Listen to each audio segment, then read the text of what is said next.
retrouve pour un 28e carnet de lecture. Allez, c'est parti, on y va. Comme vous pouvez le voir, on se retrouve dans un cadre un petit peu différent du cadre habituel puisque nous sommes encore en vacances. Nous sommes en Alsace, nous sommes partis un peu plus de 8 jours je crois.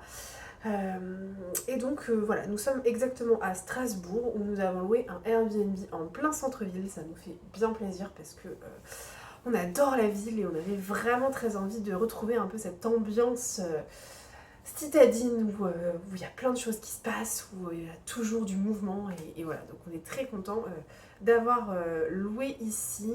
On ne connaissait pas du tout l'Alsace, donc c'était vraiment l'occasion pour nous de découvrir la région.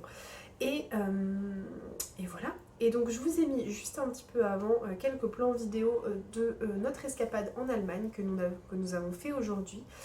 Nous sommes allés à Fribourg-en-Brisau, qui est une ville qu'on voulait faire. Et on n'a pas été déçus, bien au contraire, c'est très très joli, c'est très mignon. Demain nous allons probablement partir à la découverte de Colmar qu'on n'a pas encore eu le temps de faire, donc c'est pareil, je vous mettrai quelques petits plans vidéo. Et on va prendre la route tranquillement pour revenir chez nous mercredi, et puis on rentrera jeudi je pense. Voilà. Pour ce qui est du carnet de lecture, on en est à notre 28e, donc c'est assez fou, ça passe vite hein, mine de rien. Donc je suis très contente de vous retrouver et de reprendre un peu le rythme des carnets par ici. J'ai pas mal de choses à vous dire. J'ai énormément lu pendant les vacances, enfin j'ai énormément lu, j'ai pas mal lu, franchement je suis assez contente. J'ai au total lu 5 livres. Donc je vous ferai une vidéo spéciale bilan de vacances, je vais pas vous reparler de mes lectures ici. Et je suis très très contente aussi parce que ça pour le coup, il y a la plante qui est devant là, hop, vous pouvez la voir. Ça pour le coup je peux vous en parler ici. Je vous avais fait une petite vidéo il y a quelques temps que j'avais intitulée Palle estivale. Et je suis très contente parce que j'ai quand même pas mal lu les livres que j'avais mis dans cette palle estivale. Il ne m'en reste que 3 à lire exactement. Dont un que je vais pas tarder à lire, d'ailleurs il est ici. C'est L'île des âmes de Pier Giorgio Puglisi que je ne vais pas tarder à lire. C'est un thriller, pour l'instant je ne l'ai pas encore commencé. Et sinon il me reste le tome 1 des chroniques de Tahiti, L'Arbre à pain, que je n'ai pas encore lu. Et le dernier c'était, alors je ne sais plus le nom, L'orpheline de Fundling je crois, un truc comme ça. Je n'ai pas encore lu mais j'ai fait un peu exprès de le garder pour la fin parce que finalement je trouve que c'est un livre qui se lit plutôt en automne. Donc je le lirai plutôt sur le mois de septembre. Voilà, mais sinon, eh bien écoutez, j'ai tout lu. Je suis assez contente. J'ai fini hier La Sœur du Soleil, mais ça je vous en reparlerai dans mon petit bilan lecture de vacances. Et sinon, en termes de lecture en cours, je viens de commencer tout juste parce que je suis pas très loin. Les Égarés de Zoé Brisby, qui ne faisait pas du tout partie de la palle estivale, mais j'avais envie de me plonger dedans. Donc j'ai fait une petite entorse. J'en suis à la page 57 et pour l'instant j'aime bien. Je suis pas encore complètement dans l'histoire là, donc je peux pas vous faire un résumé ni rien. Mais ça se lit relativement bien, ça se lit relativement vite. Donc voilà, j'espère pouvoir vous en reparler un petit peu plus en détail pendant cette semaine. Sur ce, je vais vous laisser et puis je vous retrouve plus tard.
se retrouve dans le cadre habituel, comme vous pouvez le voir. Aïe, nous sommes rentrés de vacances.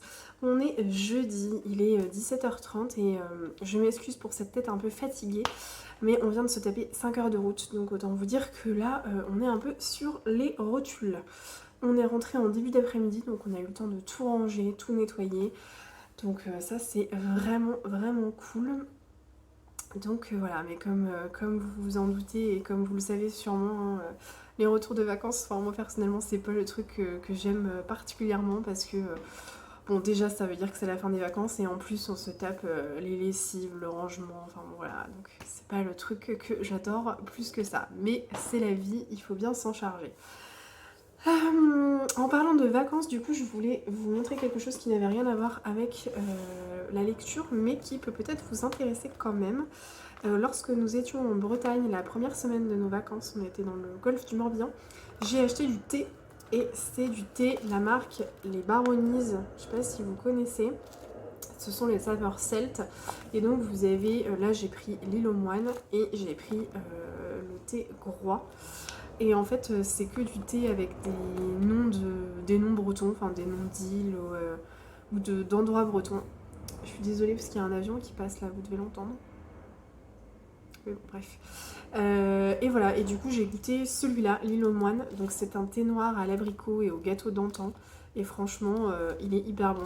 Et donc j'ai pris aussi le thé vert à la pomme, amande, crème et pépites de chocolat parce qu'il me tentait bien. Voilà, donc je ne sais pas si vous connaissez, mais en tout cas, ça me faisait bien envie quand je l'ai vu en magasin. Bref, maintenant que ce petit aparté thé est fini, je vous propose de parler un petit peu de mes lectures en cours. Alors, rappelez-vous, j'ai été plongée dans Les Égarés de Zoé Brisby. Et je voulais venir vous faire un update, mais en fait, je vais vous faire carrément mon avis final, puisque je l'ai terminé hier, avant-hier, je sais plus, avant-hier, peut-être même. C'est un livre qui se lit assez facilement, c'est pour ça que je l'ai lu très très rapidement. Les Égarés de Zoé Brisby. Avant toute chose, je voulais quand même souligner la couverture que je trouve très jolie. En fait, j'aime beaucoup les couleurs et je sais pas, je trouve qu'elle est très très belle. Et ça reflète quand même globalement bien ce qui se passe dans le livre. Donc voilà. Qu'est-ce qui se passe dans Les Égarés? Je vais pas y arriver ce soir, hein. Je suis un peu fatiguée, je m'excuse, mais bon, bref. Qu'est-ce qui se passe dans Les Égarés? En fait, l'histoire, c'est Victor qui décide d'organiser un camp de survie en pleine nature, en Corse, en bordure du GR20 en gros, hein. Et il va envoyer des invitations personnalisées à 6 personnes qui sont vraiment ciblées. Donc on a Livy qui est une jeune mannequin, on a Tatiana qui est une prof de yoga, on a Greg qui est un homme un peu paralysé par la peur et persuadé que la fin du monde va arriver bientôt. On a Valentin qui est un intello, un jeune homme intello très timide qui a du mal à se lier avec les gens. On a Kylian qui, pour le coup, Kylian est un jeune homme qui vient des cités. Et le dernier personnage, c'est Hubert, qui est un journaliste en quête de reconnaissance. Voilà, qui est particulièrement insupportable, enfin j'ai trouvé en tout cas. Et à ce petit groupe va s'ajouter Arthur. Arthur, c'est un vieil homme qui vient de perdre sa femme, et du coup qui cherche un peu... qui est en quête un peu d'aventure, et donc il va s'inscrire, mais lui, il va s'inscrire de lui-même sans avoir d'invitation personnalisée. Le stage débute, ça se passe relativement bien, mais ça va très vite tourner au cauchemar quand Victor, le guide, disparaît subitement, et donc tous les participants du stage de survie vont vraiment se retrouver à devoir survivre parce qu'ils ne vont plus avoir de quoi manger, ils ne vont plus rien avoir, et ils sont complètement perdus en plein milieu de la Corse. Et voilà, et donc on comprend assez vite quand même que c'est une véritable machination qui a été mise en place. Alors, avant de vous donner mon avis, j'ai eu 2 petites questions là sur Instagram, donc je préfère vous en parler ici. On m'a demandé si c'était un thriller. Non, alors pas du tout. Alors même si effectivement c'est une machination qui est mise en place et tout, ça n'a rien à voir avec un gros thriller psychologique ou quelque chose qui fait peur, absolument pas. Donc soyez rassurés, pour les personnes qui n'aiment pas du tout les romans noirs, les policiers, les thrillers, ce n'est pas du tout le cas, donc vous pouvez tout à fait vous lancer dans la lecture de ce roman les yeux fermés sans aucun souci. C'est une histoire que j'ai trouvée très originale, qui est bien mise en scène, très bien ficelée, qui est assez fluide, qui se déroule très rapidement sous nos yeux presque, hein, puisqu'on voit très facilement... en fait, l'autrice, elle prend vraiment le temps de détailler, de décrire les scènes, et en fait, on a vraiment l'impression d'avoir un film face à nous. On se retrouve vite dans l'atmosphère Camp Survie, GR20, etc. Pourtant, malgré l'originalité de l'histoire, j'ai été assez hermétique. Je m'explique, en fait, j'ai pas été très embarquée dans cette aventure, notamment à cause du rythme de l'histoire. En fait, j'ai trouvé qu'il y avait un déséquilibre au niveau du rythme. L'autrice, elle détaille beaucoup la survie, le camp, comment ça se passe, comment ils arrivent à survivre, comment ils vont tisser des liens entre eux. Mais toute la partie sur la révélation, sur toute la partie un peu finale, tout ce qui se passe sur la révélation de la machination, etc. Ça c'est très rapide, c'est très très rapide. La fin, elle est révélée de façon un peu trop abrupte à mon goût. J'aurais bien aimé avoir des informations supplémentaires sur sur la fin en fait de l'histoire. J'aurais aimé avoir une happy end qui soit un petit peu moins facile entre guillemets. Je peux pas vous en dire plus sans spoiler, donc je vais m'arrêter là, mais je trouve effectivement que la fin elle est trop rapide. Elle est trop rapide, trop facile. Et voilà, il y a un petit déséquilibre. Et c'est, je pense, ce qui fait que moi, j'ai pas été complètement embarquée dans l'histoire. En plus de ça, je n'ai pas été particulièrement sensible au personnage, excepté Livy, la mannequin, et... Ah, j'ai mon petit chat là qui... Parce qu'on a récupéré nos petits chats. Hop là. Voilà. Donc, excepté Livy, la jeune mannequin, et Killian, le jeune des cités, j'ai pas été plus sensible que ça au personnage. En fait, ces deux personnages-là sont vraiment attachants, par contre les autres, un peu moins. Et voilà, je pense que ça a joué aussi dans mon appréciation finale. Ça joue quand même pas mal. En plus de ce déséquilibre, à mon sens, dans le rythme, il y a aussi ces personnages qui, pour moi, ne sont pas très très attachants. Donc voilà. En revanche, par contre, ce que j'ai particulièrement aimé dans ce roman-là, c'est le style de Zoé Brisby, hein, parce que j'ai vraiment découvert l'autrice avec ce roman, je ne la connaissais pas, et franchement, ça m'a beaucoup plu, parce que c'est frais, c'est fluide, c'est léger, il y a de l'humour, ça se lit bien. J'ai vraiment été ravie de découvrir sa plume, et je serais vraiment très très curieuse de découvrir un autre roman. Alors je ne sais pas trop... vers quel roman je me tournerais, mais si vous en avez à me conseiller, dites-moi en commentaire. Je sais qu'elle a écrit Bon baiser de Copenhague, Plus on est de fous, je crois aussi, qui me tentait bien, je crois, celui-là. Donc voilà, j'ai bien envie de continuer ma découverte de l'autrice, parce que même si là, l'histoire, ça n'a pas été vraiment... ça n'a pas été un gros coup de cœur pour moi, ça n'empêche que j'ai beaucoup aimé le style de l'autrice. Donc ce que je peux vous dire vraiment en conclusion sur ce roman, c'est que ça reste une histoire originale, bien ficelée, qui est mise en valeur par une plume très drôle, très fluide, mais à mon sens, voilà, l'histoire elle mériterait d'être exploitée un petit peu différemment, et elle mériterait un équilibre mieux dosé entre les différentes parties. Voilà ce que je pouvais vous dire sur Les Égarés.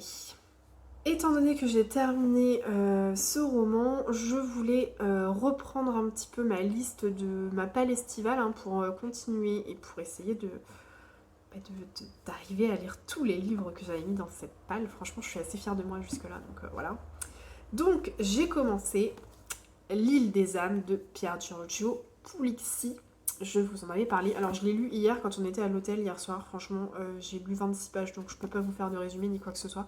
En tout cas, ce que je peux vous dire, c'est qu'on est directement plongé dans l'atmosphère de la Sardaigne. On est plongé directement dans l'ambiance thriller, parce que là, pour le coup, c'est un vrai thriller.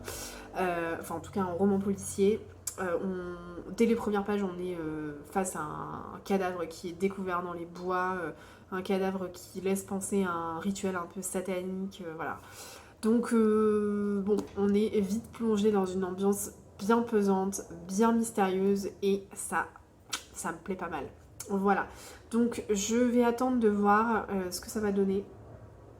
Vraiment, je vais attendre, mais je suis plutôt contente de m'embarquer là-dedans. Je me demande si je vais pas commencer quand même une autre lecture en parallèle, parce qu'en fait j'avais pas fait attention.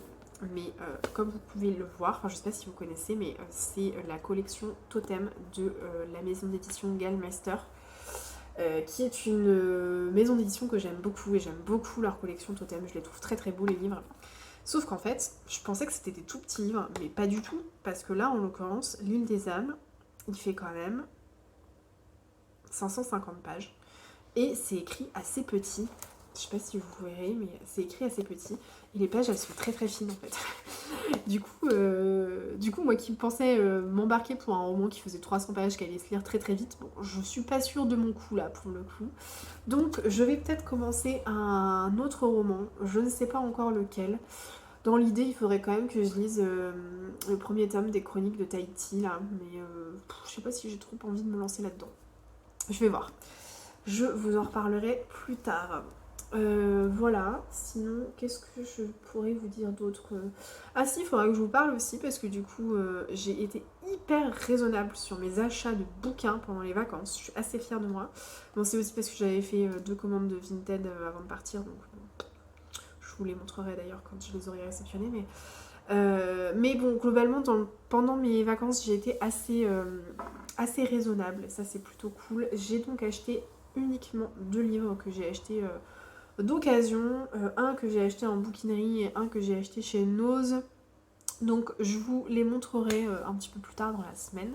Ce sont 2 romans qui n'étaient absolument pas sur ma wishlist en plus. Donc, c'est vraiment un craquage absolument déraisonné entre guillemets, mais il y en a que 2, c'est ça qui est bien. Et puis c'est de l'occasion, donc voilà, on va dire que je m'en sors pas trop mal dans l'histoire. Bref, je vais arrêter de blablater pour rien, et je vais vous laisser là pour l'instant. Je vous reprends plus tard.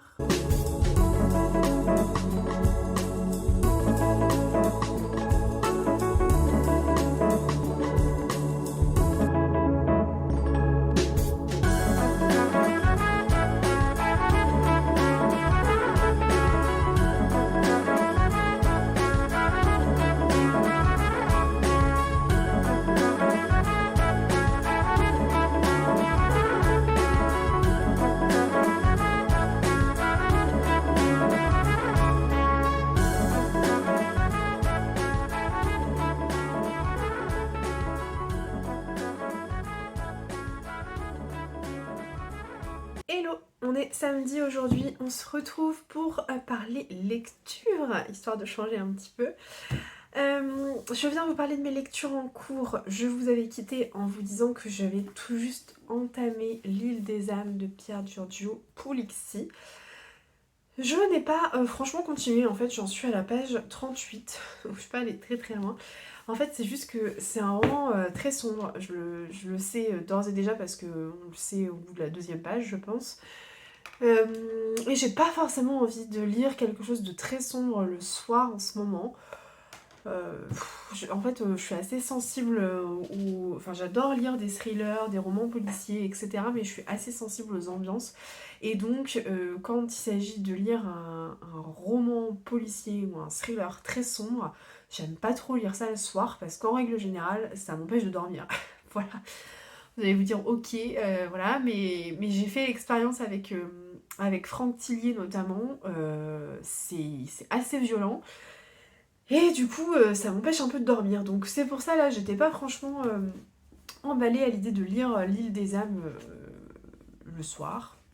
Donc je me suis dit que j'allais commencer une lecture en parallèle qui est un petit peu plus gentillette, dirons-nous, pour justement pouvoir lire un peu le soir. Donc L'île des âmes, c'est ma lecture plutôt journée, et le roman que j'ai entamé à côté, c'est un roman que je lis plutôt le soir. Voilà. Le roman que j'ai sorti de ma palle, c'est une relique. Clairement, ça fait une éternité qu'il traîne dans ma bibliothèque. Il s'agit d'un livre de Laurence Perrin et il s'agit d'un roman qui s'appelle Ma chérie. Il est tout petit, vraiment, il n'est pas très très long. Il fait 285 pages, donc c'est assez long, je pense que je vais vite le lire. J'en suis déjà à la moitié, plus de la moitié même. J'en suis à la page 175, donc ça se lit très vite, très bien. Et ça fait très très longtemps que je voulais le sortir de ma palle, celui-ci. En fait, c'est simple, c'est soit je le sortais maintenant, soit je pense qu'il aurait fait partie d'un prochain tri et je l'aurais jamais lu. Je trouvais ça un petit peu dommage, surtout que Laurence Perrin, j'ai un autre roman d'elle dans ma palle et j'en ai acheté un autre récemment. J'ai acheté son dernier, Après l'océan, que je devrais recevoir très bientôt. Je vous le montrerai quand je l'aurai reçu. Mais voilà, donc je voulais vraiment découvrir la plume de l'autrice avant de découvrir son dernier roman. Et voilà, et je trouvais que Ma chérie, c'était l'occasion de découvrir son univers. Alors, Ma chérie, c'est une histoire qui se passe en Floride. Donc en Floride, aux États-Unis, dans les années 1960, 1963 même. Et en fait, c'est l'histoire de Gloria. Donc Gloria, c'est une femme qui est partie de rien, clairement. Elle vivait dans un petit village en Floride, pas très très loin de Tampa. Et en fait, elle est sortie de... Enfin, quand elle est devenue jeune adulte, elle est partie, elle voulait fuir un peu cette ambiance cancan, cette ambiance ragot, cette ambiance tout le monde se connaît et tout le monde a un avis sur tout.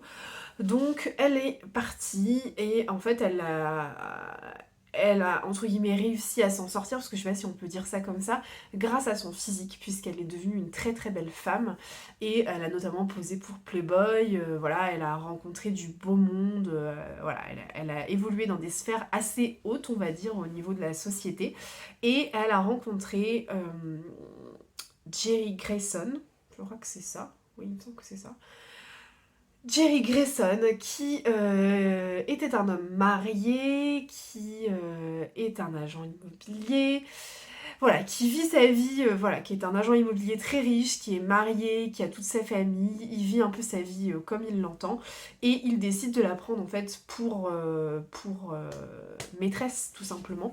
Et en fait il va un peu la chouchouter, il va lui prendre une maison, une très très belle maison avec une piscine, il va lui acheter tout ce dont elle a besoin, il va lui offrir une vie de luxe. Mais en échange, bien sûr, bah, il faut qu'elle soit un petit peu discrète par rapport à sa femme et par rapport à ses enfants. Elle reste quand même la maîtresse, elle reste la seconde femme de cet homme-là. Donc tout va pour le mieux jusqu'au jour où il se passe un événement qui fait que elle se retrouve à la rue, clairement. Et elle est contrainte de rentrer dans le petit village natal où elle a vécu. Et du coup, elle va notamment faire la route, enfin le trajet qu'elle va faire pour rentrer jusqu'à son village natal, elle n'a clairement plus les moyens d'acheter un billet d'avion ou quoi que ce soit. Donc en fait, elle part de Miami pour aller jusque dans son village natal et elle fait le trajet en car. Et pendant ce trajet, un homme noir va lui demander si elle accepte qu'il s'assoie à côté d'elle. Et donc elle va accepter. Et voilà, c'est un peu la rencontre de Gloria, une femme blanche très fortunée, enfin qui était très fortunée en tout cas, avec ce monsieur noir qui vient d'un milieu très modeste, etc. Et voilà, et moi j'en suis à peu près là, enfin là elle est rentrée dans son village natal, hein, clairement, elle est revenue chez ses parents, voilà. Pour être honnête, je ne sais pas trop où on va avec ce roman. Je m'explique, en fait sur la quatrième de couverture, on parle beaucoup de la rencontre de Gloria avec cet homme noir, Marcus, puisqu'ils ont tous les deux été passagers pendant le fameux trajet qu'elle fait pour rentrer chez elle. Mais en réalité, sur les 175 pages que j'ai déjà lues, cette rencontre, elle dure, je sais pas, peut-être l'équivalent de 10 pages. Mais en fait, l'histoire ne tourne pas autour de ça. Elle tourne vraiment autour de la vie de Gloria. Donc je ne sais pas si l'autrice va utiliser cet événement-là pour en faire quelque chose après, dans le reste du roman. Mais pour l'instant, c'est vraiment une toute petite partie, presque insignifiante du livre. Et voilà. Et du coup, je suis je suis vraiment curieuse de savoir ce que ça va donner. Et je suis un petit peu sur la réserve, un peu dubitative, parce que je ne sais pas du tout ce que ça va... Enfin, vers où l'autrice va nous emmener, vraiment.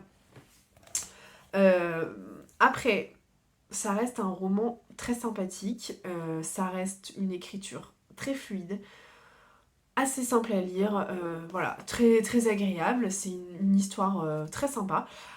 Mais c'est vrai que pour l'instant, je suis un petit peu surprise parce que ça n'a pas grand chose à voir avec ce qui est raconté sur la 4e de couverture. Donc, on va voir où va nous emmener l'autrice. Mais voilà ce que je peux vous dire de Ma Chérie pour le moment. Je vais pas m'éterniser parce que ça fait déjà 7 minutes que je vous parle et j'ai eu l'impression un petit peu de vous offrir un avis un peu décousu pour le moment. Mais en fait, cet avis décousu, il va aussi avec le fait que je ne sais pas où on va. Donc voilà. Donc voilà, mes 2 lectures en cours, et bien sûr, il est toujours là, hein, il est toujours là. Je vais pas le faire, je vais pas le lire ce soir, c'est sûr. Je vais continuer Ma Chérie, je pense, mais bon, on verra bien. Voilà, écoutez, je viendrai vous reprendre rapidement demain pour clôturer ce carnet de lecture, puisque demain on est dimanche, et je me suis fixée, comme d'habitude maintenant, de vous publier les carnets de lecture le lundi à 18h, donc je vais essayer de m'y tenir, surtout que maintenant qu'on a la fibre, c'est beaucoup plus simple de pouvoir prévoir à l'avance, hein, donc voilà. Donc du coup, je vais clôturer le carnet de lecture demain, je le monte demain soir, et je vous le publierai lundi à 18h tout simplement. Voilà, sur ce, je vous souhaite une belle continuité de vidéo et je vous dis à plus tard.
On se retrouve aujourd'hui, on est dimanche matin, il est 10h passé et je suis levée depuis un petit bout de temps.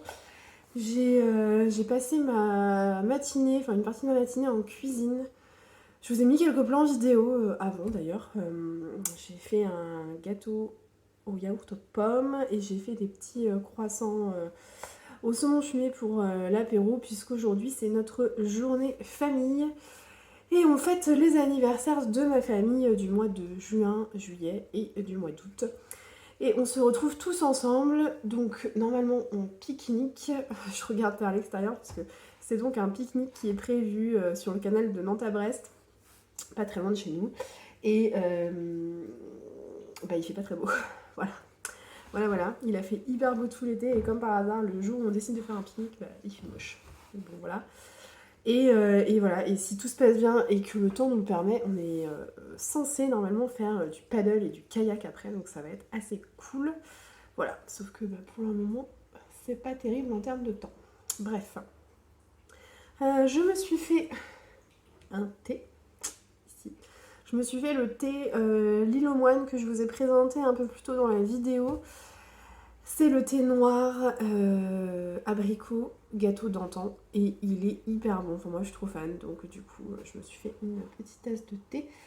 Et je viens vous parler lecture. Je suis terriblement dégoûtée parce que j'ai commencé à monter le carnet de lecture et je me suis rendu compte que j'avais effacé une vidéo que je vous avais faite cette semaine où je vous présentais les 2 livres que j'avais achetés pendant mes vacances. Sauf que j'ai dû effacer cette vidéo sans faire attention et donc je me retrouve avec un gros trou là dans mon montage. Donc je vais refaire cette présentation des 2 livres quand même pour que vous puissiez voir un petit peu ce que c'est. Mais voilà, je suis un peu dégoûtée. Et donc je viens aussi vous parler de ma lecture de Ma chérie de Laurence Perrin que j'ai terminée ce matin. Donc vous allez avoir mon avis à chaud, pas très construit certes, mais bon, ce sera mon avis à chaud quand même, je voulais vous donner mon avis avant de clôturer ce carnet de lecture pour repartir sur de nouvelles lectures la semaine prochaine. Donc, dans un premier temps, je voulais vous parler des 2 romans que j'ai achetés pendant les vacances. Donc comme vous pouvez le voir, j'ai été relativement raisonnable. Ce sont 2 livres qui n'étaient pas sur ma wishlist. Donc ce sont des achats déraisonnés dans le sens où c'est vraiment des romans que j'ai achetés parce que ça me plaisait et parce que j'avais envie d'acheter des romans. Mais c'est raisonnable dans le sens où il n'y en a que 2. Voilà. On se console comme on peut, hein, bref. Le premier roman que j'ai acheté, c'était lors de ma première semaine de vacances quand j'étais... Oh, c'est trop drôle. Je vais vous montrer après. Quand j'étais sur le golfe du Morbihan et donc il y a une petite bouquinerie à Saint-Gildas-de-Ruist. Je vais essayer de vous retrouver le nom ou l'adresse de la bouquinerie si ça vous intéresse, qui est vraiment très sympathique. Elle est hyper atypique et elle est très sympa, il y a plein de livres et tout, donc j'ai fouiné un petit peu, j'ai chiné comme on dit, et je suis tombée sur Charleston Sud de Pat Conroy. C'est un auteur que je ne connais pas, que je voulais absolument découvrir. J'avais dans ma wishlist Le Prince des Marais. Et en fait, quand je suis tombée sur Charleston Sud, je me suis dit, bah après tout, pourquoi pas commencer avec Charleston Sud. Et puis, si jamais ça me plaît, on verra avec Le Prince des Marais après. Parce que de mémoire, Le Prince des Marais, il est monstrueux. Je me demande si j'ai pas 1200 pages ou un truc comme ça. Donc déjà, celui-ci, c'est une petite brique quand même. Donc je me dis, commençons gentillet. Alors, il n'est pas en très très bon état, mais je l'ai payé 2 €. Et alors, c'est trop drôle, je viens de me rendre compte, en ouvrant la fin là, du livre, que je sais pas si vous verrez bien, mais en fait, il y a un plan de maison, plan de cuisine ou je sais pas quoi. Alors, je sais, enfin, c'est trop drôle, je pense que quelqu'un s'est amusé, devait être inspiré à la lecture du roman et il a pris un peu ce qui lui tombait sur la main pour faire les petits plans. Bref. Charleston Sud, ça parle de quoi? Parce que c'est quand même ça qui vous intéresse. C'est une chronique familiale. Charleston Sud, c'est aussi l'histoire d'une génération, celle du narrateur Léo King et d'un groupe d'adolescents venus de tous horizons. Rejetons de l'aristocratie locale, orphelin des Appalaches, fils de l'entraîneur noir de football et jumeaux d'une étonnante beauté, Sheba et Trevor Poe. Le récit alterne entre 1969, année glorieuse où Léo et ses amis partent à l'assaut des barrières sociales et raciale de Charleston, et 1989 où Sheba, devenue star d'Hollywood, les supplie de retrouver son frère gay disparu à San Francisco. Le grand roman d'un écrivain hors norme. Voilà, bon, autant vous dire que moi ça me plaît carrément cette 4e de couverture. J'ai bien envie de me plonger dedans là maintenant tout de suite. Mais bon, on va être raisonnable et on va finir les lectures en cours d'abord. Et le second roman que j'ai acheté, je l'ai acheté chez Nose lorsqu'on était en transition de route, on va dire, à Troyes. Je suis désolée si vous entendez du bruit, mes chats sont dans leur quart d'heure de folie. Bref. Donc, chez Nose, quand on était à Troyes, et donc c'est un roman de Jonathan Coe. Ça fait très longtemps que je n'ai pas lu Jonathan Coe, donc je me suis dit pourquoi pas. Et c'est Billy Wilder et moi. Et donc... je vous lis la 4e de couverture. Dans la chaleur exaltante de l'été 1977, la jeune Calista quitte sa Grèce natale pour découvrir le monde. Sac au dos, elle traverse les États-Unis et se retrouve à Los Angeles où elle fait une rencontre qui bouleversera sa vie. Par le plus grand des hasards, la voici à la table du célèbre cinéaste hollywoodien Billy Wilder dont elle ne connaît absolument rien. Quelques mois plus tard, sur une île grecque transformée en plateau de cinéma, elle retrouve le réalisateur et devient son interprète le temps d'un fol été sur le tournage de son avant-dernier film, Fedora. Tandis que la jeune femme s'enivre de cette nouvelle aventure dans les coulisses du 7e art, Billy Wilder vit ce tournage comme son chant du cygne. Conscient que sa gloire commence à se faner, rejeté par les studios américains et réalisant un film auquel peu de personnes croient vraiment, il entraîne Calista sur la piste de son passé, au cœur de ses souvenirs familiaux les plus sombres. Voilà, donc ça aussi ça me tentait bien, j'aime beaucoup Jonathan Coe, donc bon, je me suis dit que ce serait l'occasion de relire un peu un roman de cet auteur. Voilà. Donc c'était mes 2 seuls craquages des vacances, comme vous pouvez le voir quand même, j'ai été relativement raisonnable.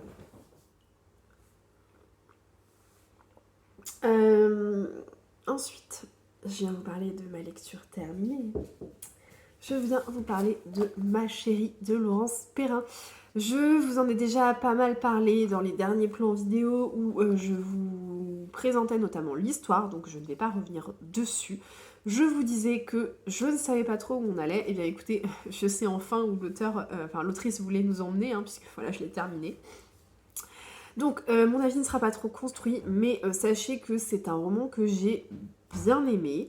Après, il y a quelques... Enfin, c'est un avis un peu mitigé quand même, puisqu'il y a quelques petits bémols selon moi. C'est un très très beau roman sur tout ce qui va être ségrégation raciale. C'est très bien documenté, très bien écrit. En fait, le roman, il est très court, comme vous pouvez le voir, il fait 285 pages. Et du coup, on a presque l'impression de se retrouver dans un conte. Laurence Perrin, elle a un talent de conteuse presque. On défile un peu les pages et on a l'impression de se retrouver dans un conte moderne. Voilà. Donc, du coup, c'est plutôt un bon point parce que le style de l'autrice m'a beaucoup plu et comme je vous le disais auparavant, j'ai plusieurs autres livres de l'autrice qui vont ou ont déjà rejoint ma palle. Donc, c'est plutôt bon signe. En revanche, je reste un petit peu sur ma faim avec ce roman parce qu'il est tellement court que j'ai eu l'impression que ça avait été un peu traité en surface. Ça manque un petit peu d'émotion à mon goût. Donc voilà, j'ai beaucoup aimé suivre l'évolution de Gloria, le personnage principal, qui à la base est quelqu'un de très superficiel. En fait, on voit un peu sa transformation et elle devient de plus en plus naturelle, elle se laisse complètement aller et la rencontre avec Marcus, cet homme noir qu'elle va laisser, à qui elle va donner l'autorisation de s'asseoir à côté d'elle dans le bus, eh bien ça va vraiment la libérer.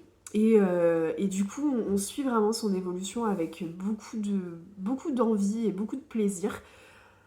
Mais c'est vrai que ça manque un peu d'émotion, quoi. On est sur un roman qui décrit les faits sans vraiment trop rentrer dans les émotions, dans les sentiments. Et c'est vrai que ça m'a un petit peu manqué. Après, ça reste ceci dit un très très bon livre. Je trouve que c'est bien amené. J'ai lu quelques avis où les gens disaient que on voyait directement ce qui allait se passer dès les premières pages du livre. Alors franchement, moi pas du tout, hein. Pour le coup, j'ai été hyper surprise parce que je m'attendais pas franchement à ce que l'autrice nous emmène dans cette voie-là. Et j'ai trouvé que c'était plutôt bien fait et très bien amené. Donc ça, pour le coup, je trouve que c'est un très bon point et c'est un point positif. Mais voilà, c'est vrai que moi, c'est le petit bémol du roman pour moi, c'est vraiment ce manque d'émotion. Bon, je vais pas blablater là-dessus pendant 150 ans. Ceci dit, si vous voulez une petite lecture rapide sur la ségrégation raciale sur les années 1960 aux États-Unis, sur la Floride aussi, parce que ça parle quand même beaucoup de Miami, de Tampa et de toutes les petites bourgades aux alentours, et bien celui-ci, franchement, ça devrait faire l'affaire et il devrait vous plaire vraiment. Et encore une fois, ça se lit tellement rapidement que je pense que j'aurais pu le lire en une journée, hein. C'est juste que j'ai été un peu prise à droite à gauche et voilà, mais clairement j'aurais pu le lire en une journée. Voilà ce que j'avais à vous dire pour ce matin. Je vais donc en rester là pour aujourd'hui et je vais en rester là pour ce carnet de lecture. J'espère que vous aurez passé un excellent moment en ma compagnie, que vous aurez découvert des petites lectures. Je me vois un de mes chats là qui... Voilà. Oh, il fait ses griffes sur mon canapé, ça m'énerve. Bref. J'espère que vous aurez fait des belles découvertes de lecture. Et n'hésitez pas, vous, à me dire ce que vous lisez en ce moment. Et on se retrouve dès la semaine prochaine pour un nouveau carnet de lecture. Allez, ciao!